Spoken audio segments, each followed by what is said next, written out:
Learning English can feel overwhelming sometimes. Grammar rules, vocabulary lists, endless exercises. But what if you could learn just by hearing a good story? That's exactly what this is. A real feeling story with useful English hidden inside.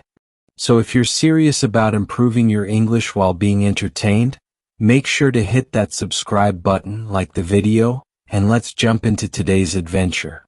He had always wanted to visit Berlin.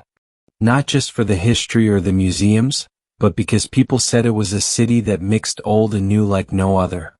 On his first full day in the city, he packed his small backpack, grabbed a map, and walked out of the hostel with excitement in his step. The streets were wide, the buildings tall and elegant, and the sky perfectly gray, just the way he imagined a European morning should look. He passed bakeries with warm smells, small bookshops, and trams that clanked along quietly. He felt like a character in a movie. His goal was simple: get to the Brandenburg Gate before lunch and take some great photos. He didn't want to use his phone for directions. He had promised himself he would practice reading real street signs and following a printed map, like the old days. That, he thought, would help him improve his English. The street signs in Berlin were all written in German, but underneath some of them, smaller English translations helped just enough. As he walked closer to the city center, he came to a large intersection. There were several signs pointing in different directions. One said Unter den Linden, another said Reichstag, and another said Brandenburger Tor. That one had a small line underneath that read Brandenburg Gate. Perfect. He smiled, pointed himself in that direction, and kept walking. The street was long and tree-lined. Old buildings stood on either side. It felt right. People were walking the same way, so he followed them, feeling confident. About 10 minutes later, he reached a quiet plaza. A big fountain was in the center, and people were sitting on benches eating lunch. But there was no gate. No large monument. No tourists holding cameras. Just office buildings and cafes. He stopped and looked around. Maybe it was nearby? Maybe just around the corner? He walked in a circle. Still no Brandenburg Gate. That's when he took out the folded paper map and checked again. The problem was, the map didn't match the street signs exactly. Some of the names looked similar, but not the same.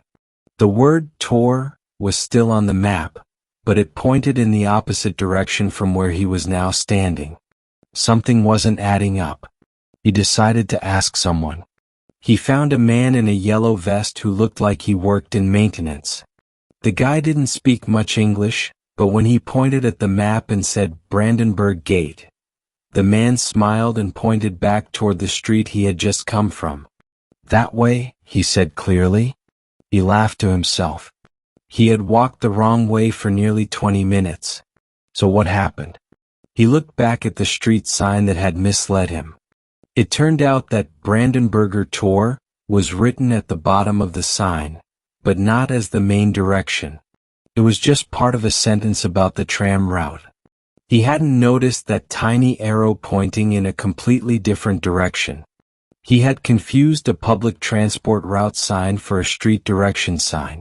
Now feeling a little silly but still determined, he turned around and started walking the right way. The sun peeked out from behind the clouds, just enough to warm his face as he walked faster than before. He passed some of the same stores again, including the small bakery he'd passed earlier, and laughed out loud. He had done a full circle around a neighborhood he didn't know. But it wasn't all bad. On that little detour, he had seen some interesting side streets, a cool mural on a wall, and even a group of students filming something with a drone. Sometimes, getting lost gave you more than finding the destination. Finally, after another 15 minutes of walking, he reached a wide open plaza. And there it was, the Brandenburg Gate. Tall. Grand. Even better than the pictures. Tourists surrounded it. Street musicians played soft violin music. And somewhere nearby, someone was selling small flags and postcards. He stood there catching his breath, smiling wide. It wasn't just the monument that made him happy. It was the fact that he had found it on his own, even after messing up. He had trusted his map-reading skills, asked a stranger for help, and figured it out. He took his phone out and snapped a photo. Then another. Then one more. Not just of the gate but of the whole plaza.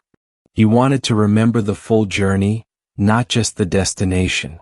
He sat on a nearby bench, opened his backpack, and pulled out a small notebook.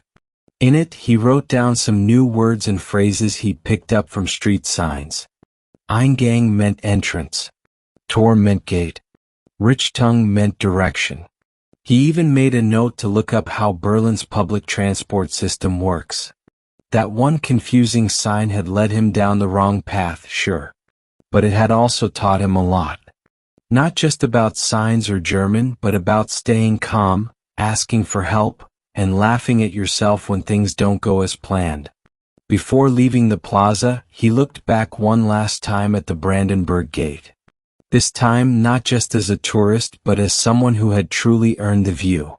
Did you like this story? Then guess what? You just picked up some real-life English by accident.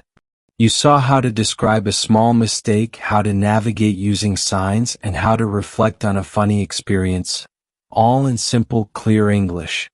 Drop a comment and tell us. Have you ever been confused by a street sign? Got lost while traveling? Let's hear your stories. And remember, we've got new stories every single day, so like, subscribe, and keep learning the fun way.